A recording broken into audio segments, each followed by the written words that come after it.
حضرت انس بن مالک رضی اللہ تعالیٰ عنہ سے روایت ہے کہ رسول اللہ صلی اللہ علیہ وآلہ وسلم نے فرمایا، جنت میں ایک بازار ہے جس میں وہ اہل جنت ہر جمعہ کو آیا کریں گے، تو اس روز شمال کی ایسی ہوا چلے گی جو ان کے چہروں اور ان کے کپڑوں پر پھیل جائے گی۔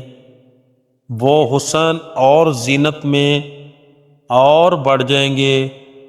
وہ اپنے گھر والوں کے پاس واپس آئیں گے تو وہ بھی حسن و جمال میں اور بڑھ گئے ہوں گے۔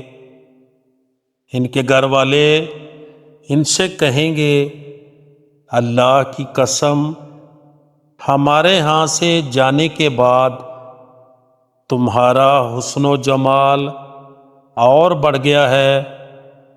وہ کہیں گے، اور تم بھی، اللہ کی قسم، ہمارے پیچھے تم لوگ بھی اور زیادہ خوبصورت و حسین ہو گئے ہو۔